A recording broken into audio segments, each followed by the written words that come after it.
Shalom,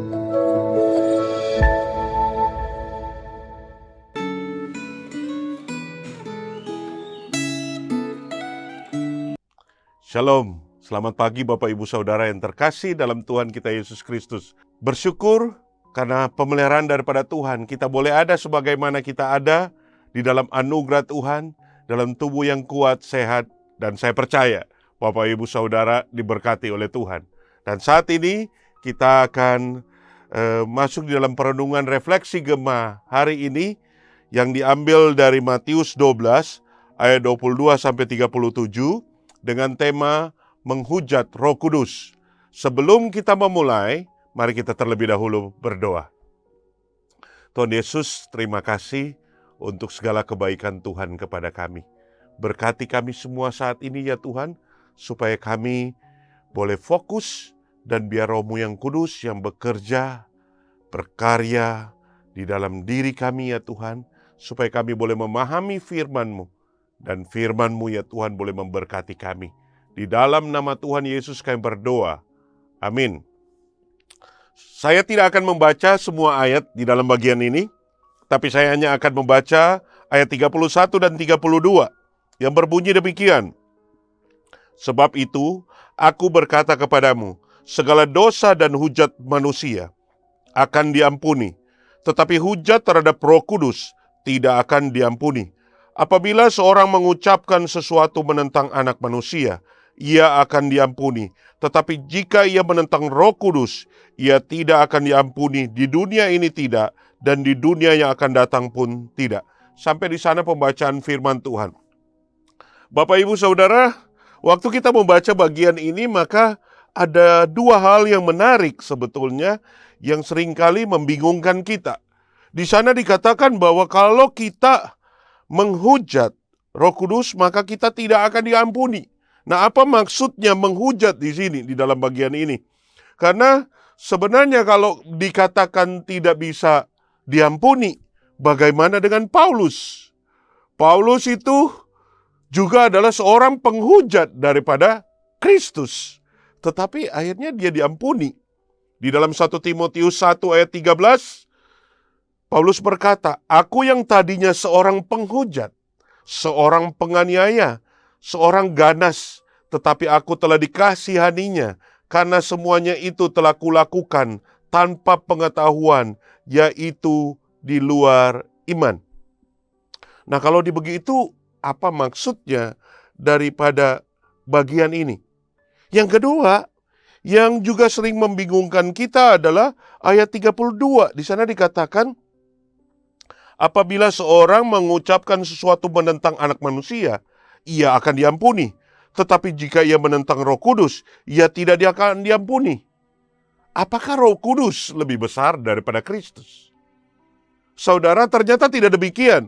Karena kita tahu Roh Kudus itu diutus oleh Bapa dan diutus oleh Kristus. Nah, di dalam Yohanes pasal 15 ayat 26, nah, di sana dikatakan, jikalau penghibur yang akan kuutus dari Bapa datang, yaitu Roh kebenaran yang keluar dari Bapa, ia akan bersaksi tentang aku. Jadi Roh Kudus akan bersaksi tentang Kristus. Jadi konsep pemahaman yang mengatakan bahwa Roh Kudus lebih besar daripada Kristus, sehingga kalau menghujat Yesus, dia akan diampuni. Menghujat Roh Kudus, dia tidak akan diampuni. Bukan begitu konsepnya. Tapi sebetulnya pengertiannya adalah bahwa waktu Yesus berbicara, dia sebagai anak manusia yang hadir sebagai manusia pada saat itu. Orang seringkali menolak dia. Orang seringkali menghujat dia. Tapi penghujatan kepada dia sebagai Yesus orang Nazaret itu akan diampuni. Tetapi waktu menghujat Roh Kudus atau menghujat karya Kristus yang adalah karya Roh Kudus, maka itu yang tidak akan diampuni. Kenapa demikian? Karena Bapak Ibu Saudara, kalau kita mengerti ini, kita tahu sebetulnya bahwa di dalam Yohanes pasal 14 ayat 26 Di sana dikatakan, tetapi penghibur, yaitu Roh Kudus yang akan diutus oleh Bapa dalam namaku, dialah yang akan mengajarkan segala sesuatu kepadamu dan akan mengingatkan kamu akan semua yang telah kukatakan kepadamu. Sekali lagi, di dalam Yohanes 14:26, tetapi penghibur, yaitu Roh Kudus yang akan diutus oleh Bapa dalam namaku, dialah yang akan mengajarkan segala sesuatu kepadamu dan akan mengingatkan kamu akan semua yang telah kukatakan kepadamu. Jadi di dalam kebenaran ini menyatakan kepada kita, mengajarkan kepada kita, bahwa Roh Kuduslah yang membuat kita mengerti dan memahami kebenaran daripada Kristus. Dan Roh Kuduslah yang membuat kita mengerti dan mengenal siapa itu Kristus.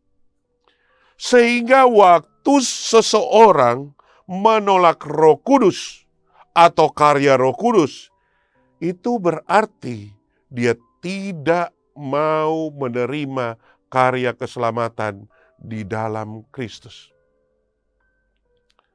Karena hanya Roh Kudus yang dapat memperkenalkan siapa itu Kristus. Untuk konteks kita zaman sekarang, kejadian Kristus mati di atas kayu salib, ya, kemudian pada hari ketiga dia bangkit dan naik ke sorga. Itu sudah terjadi 2000 tahun yang lalu. Dan bagaimana kita mengerti dan memahami akan kebenaran-kebenaran Kristus. Dan bagaimana kita mengenal siapa pribadi Kristus.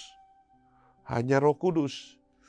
Jadi kalau seseorang menolak Roh Kudus, karya Roh Kudus, maka seseorang itu tidak mungkin diampuni. Baik di dunia ini maupun dunia akan datang. Kenapa? Karena ketika dia tidak mau percaya kepada Yesus di dalam penerangan, pencerahan yang diberikan oleh Roh Kudus, maka seseorang itu tidak akan pernah mungkin diselamatkan. Hanya orang yang menerima Kristus di dalam karya Roh Kudus yang melahirbarukan dia, untuk dia bisa percaya dan bertobat, menerima Tuhan Yesus sebagai Tuhan dan Juru Selamat satu-satunya. Hanya orang itulah yang akan mengalami keselamatan di dalam Tuhan. Dan kita bersyukur, saya percaya Bapak Ibu semua sudah mengalami kelahiran baru. Percaya beriman kepada Kristus dan bertobat. Sehingga Bapak, Ibu, Saudara, dan saya boleh mengalami keselamatan. Jika saudara ada yang saat ini mendengar, namun saudara belum percaya kepada Kristus, bukalah hatimu. Berdoalah. Minta Roh Kudus menolongmu. Supaya kamu boleh melihat siapa pribadi Kristus. Dan mengerti kebenaran Kristus. Dan kamu boleh percaya. Dan kamu boleh diselamatkan. Dan kepada kita semua yang percaya, biarlah kita boleh hidup dengan takut akan Tuhan. Dan seperti firman Tuhan berkata, kerjakanlah keselamatanmu dengan takut dan gentar. Itu boleh yang kita lakukan di dalam hidup kita. Amin. Kita berdoa. Tuhan Yesus berkati kami semua. Biarlah kebenaran firman Tuhan yang kami mengerti boleh menjadi kebenaran ya Tuhan. Yang boleh meneguhkan iman kami. Supaya kami semakin percaya kepada Engkau, Tuhan Yesus sebagai Tuhan dan Juru Selamat satu-satunya. Dan terus membuka hati kami ya Tuhan, supaya Roh Kudus sungguh boleh bekerja dengan leluasa di dalam hidup kami ya Tuhan. Untuk kemuliaan-Mu. Di dalam nama Tuhan Yesus kami berdoa. Amin. Tetap semangat, tetap percaya. Tuhan Yesus memberkati.